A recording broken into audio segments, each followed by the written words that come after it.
Hai, apa kabar semuanya? Semoga kabar Anda baik-baik saja. Terima kasih karena sudah memberikan support dan juga kesetiaan Anda untuk membangun channel Codot Film. Yuk kita lanjutkan alur ceritanya, sambil siapin kopi dan cemilan, setting suara volume full. Gasken. Wakil Komandan Tentara Terendam Hitam, Ling Kuan.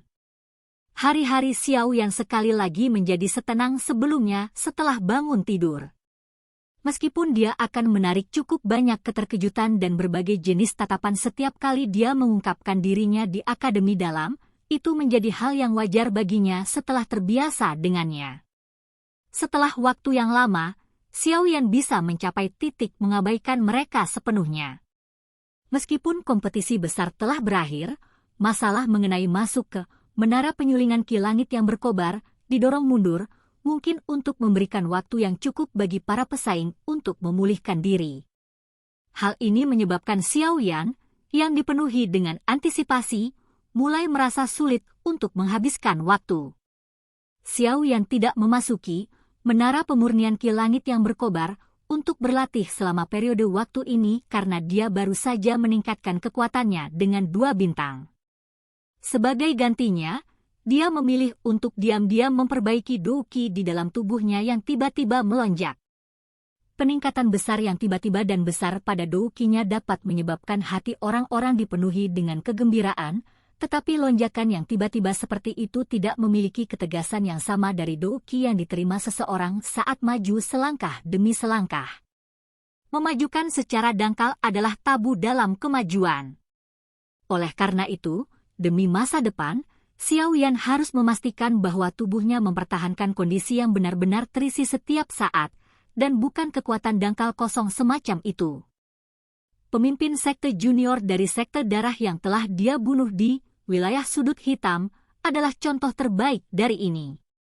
Meskipun dia telah maju ke kelas Douling di usia yang begitu muda, kekuatannya jauh lebih lemah daripada Douling biasa dalam pertarungan yang sebenarnya. Selain itu, karena kekuatannya yang dangkal dan Douqi yang tidak stabil, kekuatan bertarung yang dia tunjukkan secara alami terbatas. Douqi yang awalnya dangkal dalam tubuh Xiao Yan secara bertahap menjadi substansial selama pelatihannya yang santai dan tenang setiap hari. Dengan Green Lotus Core Flame, asisten yang sangat baik dalam penyempurnaan Douqi, waktu dan upaya yang dibutuhkan Xiao Yan untuk menyempurnakan Douqi jelas berkurang dan lebih mudah dibandingkan dengan orang biasa. Untuk beberapa alasan yang tidak diketahui, Sun Er suka menarik Xiao Yan pergi untuk memasuki pegunungan yang dalam bersama-sama selama ini yang sekali lagi menjadi santai. Setelah itu, mereka akan berbaring di rerumputan hijau subur dan berpelukan bersama sementara sinar matahari yang hangat menyinari mereka. Hari-hari diperkaya dan diberkati. Namun, Xiao Yan merasakan firasat berulang bahwa sesuatu akan terjadi saat mereka meluangkan waktu untuk menikmati pengalaman memperkaya mereka di hutan pegunungan yang tenang ini. Mereka berada di permukaan rumput yang agak miring. Rerumputan berwarna hijau yang subur itu seperti karpet berwarna hijau yang membentang sampai ke ujung pandangan seseorang. Ada ngarai gunung yang sangat luas di padang rumput tidak jauh di bawah. Ngarai itu sangat dalam. Dengan awan samar yang masih tersisa di sana, tempat itu tampak seperti surga. Xiao Yan dan Sun Er berbaring di padang rumput. Sinar matahari yang redup menutupi tubuh mereka, memberi mereka perasaan mengantuk yang hangat. Sun Er sedikit memiringkan kepalanya. Mata cerah seperti permata itu mengamati wajah tenang dan puas dari pemuda berjubah hijau di sampingnya yang matanya tertutup. Mulut kecilnya perlahan terangkat menjadi busur. Sesaat kemudian, dia tampaknya telah mengingat sesuatu, dan matanya menjadi sedikit suram. Dia berbicara dengan suara yang dalam, "Xiao Yan Gege, Anda harus benar-benar mempraktikkan gulungan yang diberikan Sun Er setelah Anda mencapai kelas Douang di masa depan." Xiao Yan membuka matanya saat mendengar suara lembut-lembut di samping telinganya. Dia tersenyum dan mengusap kepala Sun Er sambil berbicara, "Itu wajar. Bagaimana bisa saya tidak mengerahkan semua upaya saya untuk mempraktikkan sesuatu yang diberikan Sun Er kepada saya?" Sun Er tersenyum dan tertawa manis mendengar ini. Tawanya seperti anak sungai di gunung yang menabrak batu, segar dan menyenangkan.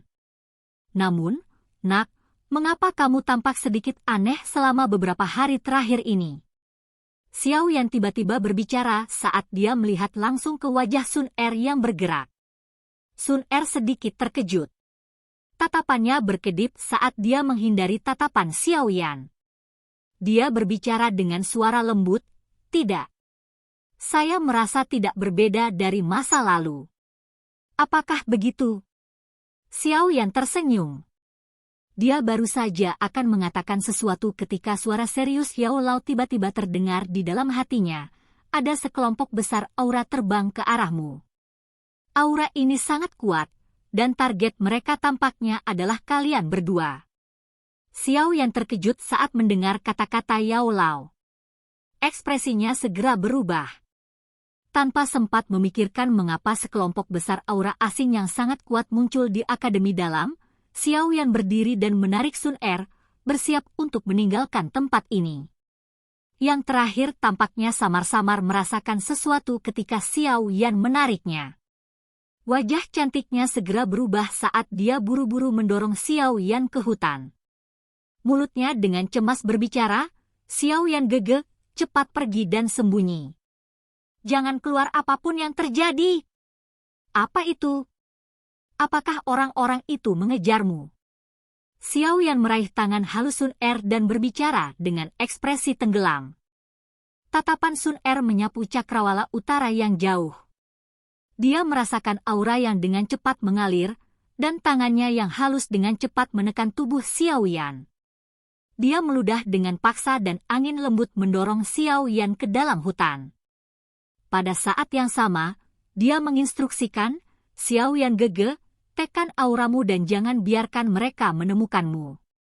Ekspresi Xiao Yan terus berubah setelah didorong oleh Sun Er ke hutan. Dia tidak mengerti mengapa Sun Er tiba-tiba menjadi cemas. "Siapa orang-orang ini?" Tinju Xiao Yan perlahan mengencang saat tatapannya mengikuti Sun Er dan beralih ke cakrawala utara. Kemarahan yang tidak biasa diam-diam meningkat di dalam hatinya. Sekelompok besar suara angin deras muncul dari langit tidak lama setelah Xiao Yan didorong ke hutan. Akhirnya, lebih dari 10 titik hitam yang sangat kecil muncul di ufuk utara. Rute dari titik-titik hitam ini sangat jelas. Mereka langsung bergegas ke tempat Sun Er berada. Saat suara angin deras yang tajam menjadi lebih kuat, kecepatan titik hitam menjadi lebih cepat. Akhirnya, mereka muncul dalam batas yang terlihat. Tatapan Xiao Yan melewati celah di antara daun pohon dan menyaksikan 10+ bintik hitam dalam pandangannya. Syok segera muncul di wajah Xiao Yan. Bintik-bintik hitam itu bukanlah sosok manusia, tetapi lebih dari 10 magical beast yang benar-benar hitam dengan tanduk berwarna perak di kepala mereka yang panjangnya lebih dari 1 kaki. Klakson dipenuhi dengan garis-garis aneh, dan suara gemuruh liar keluar dari sana. Ada 4 sayap besar yang tumbuh di belakang magical beast.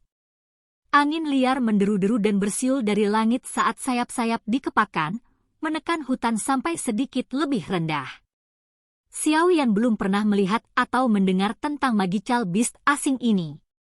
Namun, ini tidak menghalangi dia dari perasaan tertegun di hatinya. Ini karena dia merasakan aura yang sangat ganas dari magical beast ini. Jelas, magical beast ini bukan hanya magical beast transportasi biasa, tetapi sejenis binatang tempur terbang. Binatang terbang jarang ditemukan di dalam dan dari dirinya sendiri. Binatang terbang yang digunakan dalam pertempuran bahkan lebih langka. Hanya faksi yang sangat besar yang memiliki modal untuk membiarkan dan menjinakkan mereka. Tatapan Xiao Yan beralih dari binatang bertanduk 4 bersayap ini sebelum akhirnya berhenti di punggung mereka yang sangat besar. Xiao Yan sekali lagi terkejut. Dia melihat bahwa ada sesosok manusia berdiri di punggung masing-masing hewan bertanduk 4 bersayap. Orang-orang ini mengenakan jubah ungu hitam di tubuh mereka dan menunjukkan wajah tanpa ekspresi. Saat tatapan mereka sedikit bergeser, Mereka tampak seperti pancaran pedang tajam yang menyebabkan seseorang merasakan hawa dingin di sekujur tubuhnya. Xiao Yan agak terkejut saat menyadari bahwa aura dari semua 10 sosok manusia ini seperti danau yang dalam di mana orang tidak dapat melihat dasarnya. Situasi semacam ini adalah sesuatu yang hanya bisa dirasakan Xiao Yan dari para sesepuh di Akademi Dalam. 10 hewan besar bertanduk 4 bersayap mengepakkan sayap mereka sebelum akhirnya berhenti di ngarai gunung. Banyak pandangan menyapu ke arah wanita muda berpakaian hijau yang berdiri di rerumputan. Keke, Sun Er Xiao Jie. Aku akhirnya menemukanmu. Binatang bertanduk 4 bersayap terdepan turun perlahan. Di atasnya ada seorang pria yang berbicara sambil tertawa kepada Sun Er. Pria ini tidak dianggap sangat tua. Dari penampilannya, dia tampak berusia sekitar 24 hingga 25 tahun. Penampilannya sangat tampan dan santai dan bisa dibandingkan dengan Lin Xiuya. Jubah ungu hitam di tubuhnya menyebabkan dia memiliki aura stabil tambahan dibandingkan dengan Lin Xiuya. Yang terpenting, pria ini tampaknya adalah pemimpin grup ini. Ini karena posisi 9 orang lainnya berdiri jelas di belakangnya. Detail kecil dan tidak penting seperti itu adalah yang terbaik dalam mengungkap perbedaan status. Saya adalah wakil komandan baru dari Black Submerged Army, Ling Quan. Saya telah diperintahkan oleh pemimpin klan untuk membawa Xiao Jie kembali. Pria yang menyebut dirinya Ling Quan berdiri di atas binatang bertanduk 4 bersayap saat dia menangkupkan tangannya ke arah Sun Er dan berbicara dengan hormat kepada Sun Er. Saya telah mengatakan bahwa saya akan kembali sendiri. Mengapa kalian semua harus bergegas dari jarak yang begitu jauh? Kedatangan Ling Quan yang tiba-tiba dan yang lainnya menyebabkan ekspresi Sun Er menjadi dingin. Oleh karena itu, kata-katanya juga mengandung rasa dingin saat dia berbicara. Kepala klan telah memberikan instruksi karena kami hanya bisa mematuhinya. Ling Quan tersenyum tipis. Dia baru saja akan mengatakan sesuatu ketika matanya tiba-tiba mengeras. Tatapannya langsung mengarah ke hutan saat dia berbicara dengan suara yang dalam, siapa yang menguping? Kata-kata Ling Quan baru saja terdengar ketika ekspresi 9 sosok manusia yang diam-diam berdiri di punggung binatang bertanduk 4 bersayap itu langsung berubah menjadi dingin. Dalam sekejap, tubuh 9 sosok manusia itu melintas ke dalam hutan. Gelombang suara tabrakan rendah dan dalam segera muncul. Berhenti! Wajah cantik Sun Er berubah saat dia berteriak dengan tegas. Saat suara keras Sun Er terdengar, sosok manusia tiba-tiba keluar dari hutan. Akhirnya, dia mengepakkan sayapnya dan berhenti di udara sebelum akhirnya perlahan mendarat di samping Sun Er. Dia adalah Xiao Yan yang pakaiannya agak tidak rapi. Xiao, kamu baik-baik saja. Wajah cantik Sun Er tampak cemas saat melihat napas Xiao Yan yang agak terengah-engah. Bentuk sapaannya yang biasa baru saja akan diteriakan ketika dia menjadi berhati-hati. Segera, dia memaksa dirinya untuk menjadi tenang saat dia bertanya. Xiao Yan sedikit mengernyit karena perubahan Sun Er ini. Dia bertanya, apa yang terjadi? Setelah Xiao Yan keluar dari hutan, 9 sosok manusia itu juga tampak seperti satu tubuh saat mereka keluar bersama. Akhirnya, mendarat di belakang Ling Quan. Tatapan mereka seperti pisau tajam yang dikunci dengan kuat ke Xiao Yan. Kamu. Perubahan ekspresi di wajah Sun Er tidak luput dari perhatian Ling Quan. Mata yang terakhir sedikit menyipit saat dia segera menoleh untuk melihat Xiao Yan yang telah muncul. Dia sedikit terkejut saat melihat wajah itu. Jarinya dengan lembut mengetuk dahinya saat dia tiba-tiba berbicara dengan setengah tersenyum, jika tebakanku benar, ini seharusnya Tuan Muda Xiao Yan yang pernah menjadi sampah klan Xiao? Aku telah melihat gambarmu. Kamu siapa? Wajah Xiao Yan sedalam air saat dia bertanya dengan suara yang dalam. Wakil Komandan Tentara Terendam Hitam. Namun, tidak ada gunanya mengatakan ini kepada Anda. Anda, Atau mungkin saya harus mengatakan klan Xiao tidak memiliki kualifikasi untuk melakukan kontak dengan level seperti itu. Ling Kuan tersenyum saat menjawab. Suaranya mengandung penghinaan yang sangat lugas. Dia sudah lama mendengar berita tentang klan Xiao yang hampir dimusnahkan. Klan Xiao saat ini telah benar-benar menolak. Dalam hal apakah mereka memiliki kebesaran yang mereka miliki saat itu? Ekspresi Xiao yang berangsur-angsur menjadi gelap, dingin setelah mendengar penghinaan yang disampaikan kata-kata Ling Kuan terhadap klan Xiao. Tangannya juga perlahan meraih penguasa Xuan berat. Silahkan pergi ke. Oke guys, jangan lupa like, comment, share, and subscribe di channel Codot Film. See you next video, peace out and bye-bye.